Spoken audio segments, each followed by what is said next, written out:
1000 খুন করছে, যার এখন ধরছে সেনাবাহিনীর কি জানে একজনকে ধরছে, জিয়াউল হাসান। 1000 মানুষকে ক্রস ফায়ার করছে, 1000 মানুষকে। গোটা পৃথিবীর মধ্যে সবচেয়ে বড় যে মানুষ খুনের জন্য সবচেয়ে বেশি যে মানুষ খুন করছে, এর নামটাই হলো জিয়াউল হাসান, বাংলাদেশে। সাইকো ক্লিয়ার, এটার কিতা কইতে পারে, মানুষ যে খুন করে এর মানসিক, আমার মনে হয় না এটা যে মানুষ, আমার মনে হয় মনুষ্যত্ব তার না, সাইকো। এই সাইকো, আপনি কি আমি কি একটা মানুষের খুন করা আমার আপনার দ্বারা সম্ভব? কথা বলি না, সুস্থ মানুষ একটা মানুষটা মানুষ মারো কেমনে? আপনি পারবেন? আমি পারবো? আপনারা বাউন্ডারি মাঝে পারতে পারেন, লক্ষণে কয়, আওয়াজে কয়। তো বইটা তো কইতেইবেন যে না না নজুরি খাম আমরা করি না, যদিও ট্যাঙ্ক কাটি কিন্তু মানুষ কাটি না, আওয়াজ তো। তাহলে আপনারা যত আওয়াজ কম দিবেন তত সন্দেহ লাগতেছে আমার। কইবেন যে এটা মানুষের আমরা দ্বারা সম্ভব? সম্ভব। কোনো মানুষত্ব যার ভিতরে মনুষ্যত্ব আছে তার দ্বারা সম্ভব না।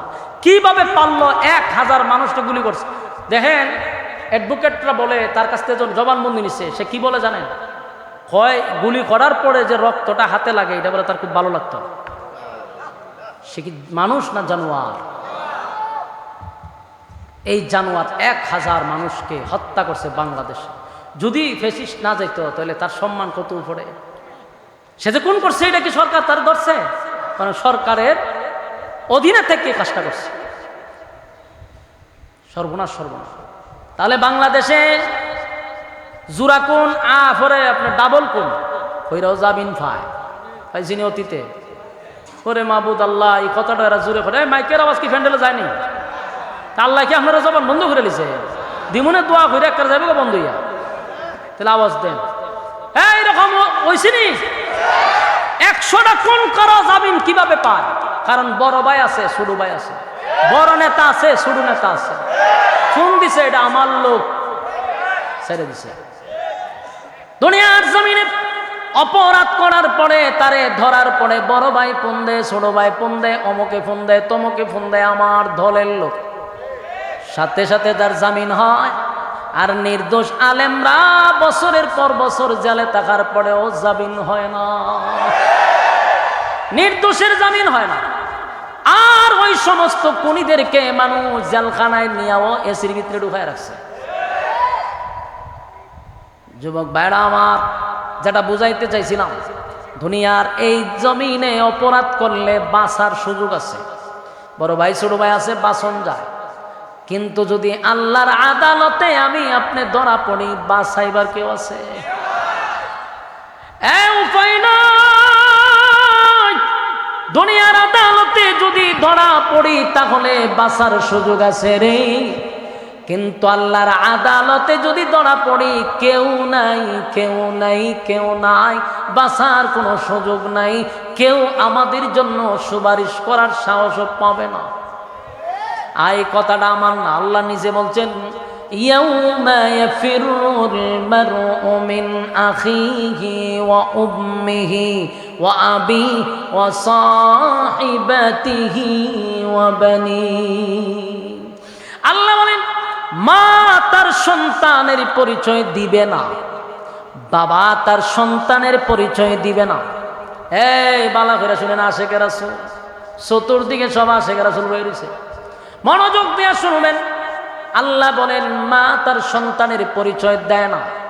বাবা বলবে আমি বিয়েই করি নাই, সন্তান বাবার কাছে গেলে বলবে আমি বিয়েই করছি না। মাও বলবে আমি চিনি না। কেন জানেননি?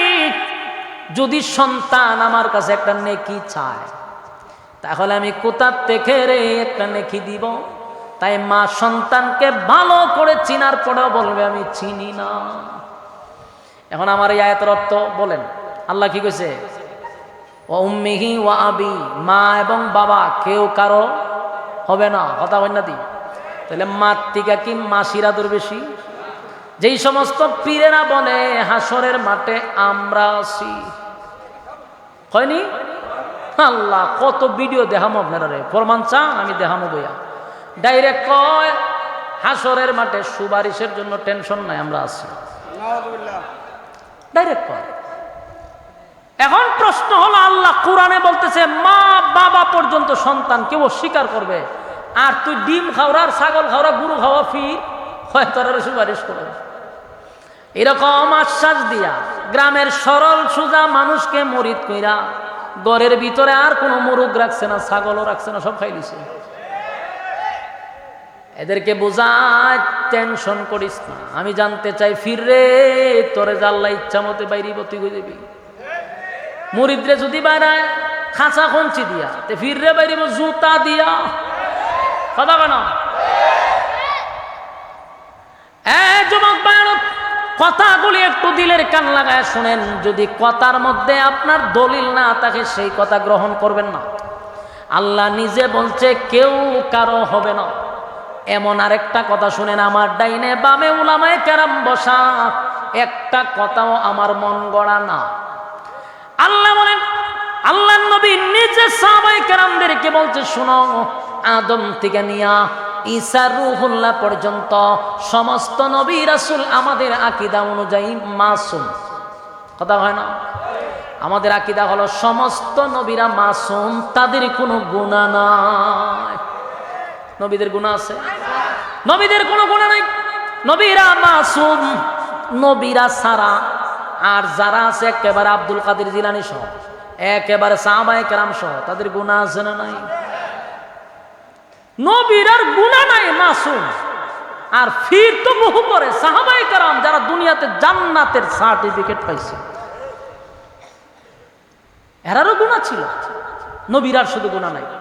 সে আদম আলাইহিস সালাতু ওয়াস সালাম থেকে লইয়া ঈসা রূহুল্লাহ পর্যন্ত সমস্ত নবী রাসূল মাসুম হওয়া সত্ত্বেও আল্লাহর এই তর্জন গর্জন দেখা সমস্ত নবীরা বলবে ইয়া রাব্বি নফসি।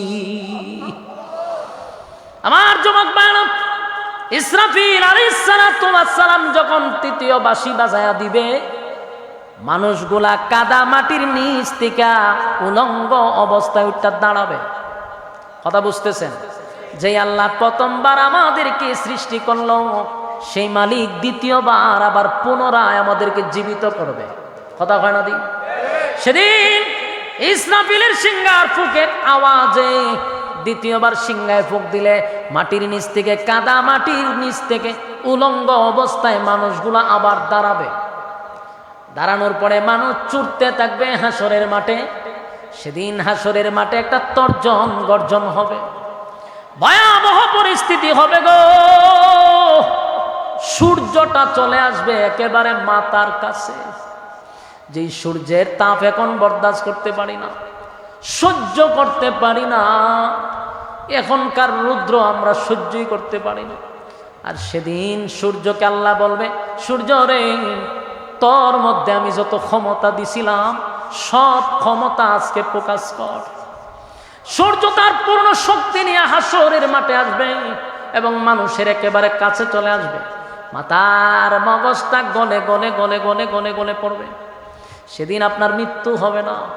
সেদিন মৃত্যু এখন তো আমাদেরকে গুলি করলে, বুলেট মারলে মারা যায় শেষ, কিন্তু সেদিন মাথার মগজ গলে গলে পড়বে রে, কিন্তু মৃত্যু হবে না।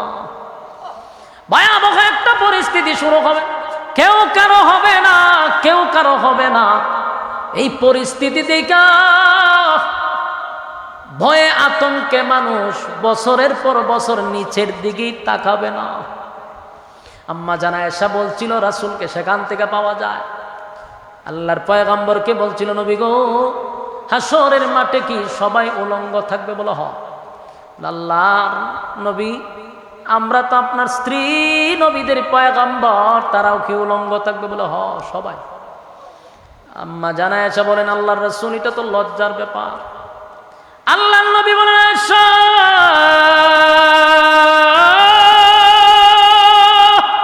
এমন একটা মাঠ যেই মাঠে লজ্জা নাই, তুমি তোমার লজ্জাস্থান তো দূরের কথা, কেউ কারো লজ্জাস্থানে তাকাবে না বছরের পর বছর।